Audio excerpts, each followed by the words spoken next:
వేదికను అలంకరించిన పెద్దలకు, మోపిదేవి శ్రీనివాస్ గారికి, ఇతర పెద్దలకు, ఇక్కడ భారీ ఎత్తున వచ్చిన కాపు వన సమారాధనకి నా కాపు పెద్దలకు, కాపు కమిటీ మెంబర్లకు, సోదర సోదరిమణులకు, పిల్లలకు అందరికీ నా నమస్కారాలు. ముఖ్యంగా మా రాధా రంగ మిత్రమండలి సభ్యులకు, రంగా అభిమాన సంఘాలకు కూడా నా నమస్కారం. పేద బడుగు బలహీన వర్గాల ఆశాజ్యోతి అయిన మా నాన్నగారు వంగవీటి రంగా గారు, ఆయనకి స్ఫూర్తి అయిన కీర్తిశేషులు వంగవీటి రాధాకృష్ణ గారు, వీళ్ళిద్దరూ విజయవాడలో ఒక లెజెండ్లా మిగిలిపోయారు.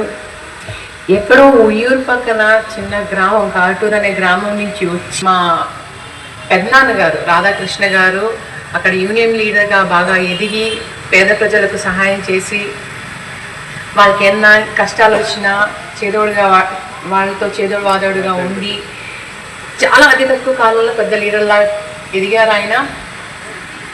కొంతమంది చూసి ఓర్చుకోలేక ఆయన్ని చంపేయటం జరిగింది. ఆ తర్వాత ఆయన ఆశయ సాధనాల్ని స్ఫూర్తిగా తీసుకుని మా నాన్నగారు రంగా గారు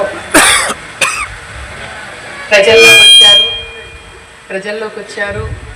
ప్రజల సమస్యల కోసం ఎన్నో ఉద్యమాలు చేశారు.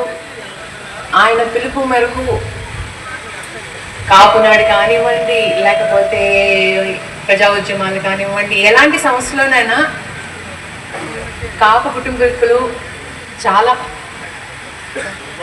దగ్గరగా కాపు కుటుంబీకులకు ఆయన పిలుపు మేరకు కాపు కుటుంబీకులు ఆయనకి ఎప్పుడు వెంటున్నారు. దానికి పెద్ద ఉదాహరణ కాపునాడు. ఆయన జైల్లో ఉన్నప్పుడు కూడా ఒక చిన్న పిలుపుకి అందరూ మా రంగయ్య పిలిచారని చెప్పి బ్రహ్మాండంగా వచ్చారు ఆ రోజున. అది ఇప్పటికీ మహానాడు వర్సెస్ కాపునాడు అని అంటే అందరు ఇప్పటికీ మాట్లాడుకుంటారు. ఆ రోజు కాపునాడులో లక్షల మంది వచ్చారు. కృష్ణా నది అక్కడ జనాలు పొంగారు. కృష్ణానది పొంగలేదు, జనాలు పొంగారు అనుకుంటూ మాట్లాడుకుంటారు. ఇప్పటికీ నేను ఆ మాట ఏంటంటే నిజంగా ఎంతో గర్వంగా ఉంటుంది. అచ్చా మా నాన్నగారు చేశారా అని చెప్పి గర్వంగా ఉంటుంది. ఎందుకంటే ఆయన జైల్లో ఉన్నారు అప్పుడు, కానీ ఆయన మీద అభిమానంతో జనాలు వచ్చారు. అది ఒక్కటే చెప్పదలుచుకున్నానండి. ఇక్కడ నన్ను ముఖ్య అతిథిగా ఇన్వైట్ చేసినందుకు కాపు కమిటీ సభ్యులకు చాలా ధన్యవాదాలు.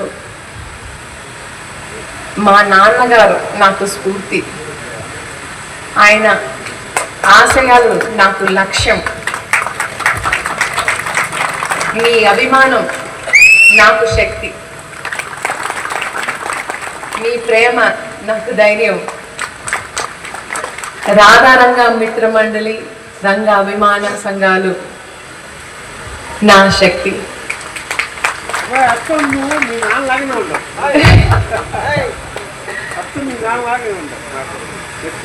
ఇక్కడ మీ అందరి ఎక్కువ మాట్లాడి మీ అందరి టైం వేస్ట్ చేయను.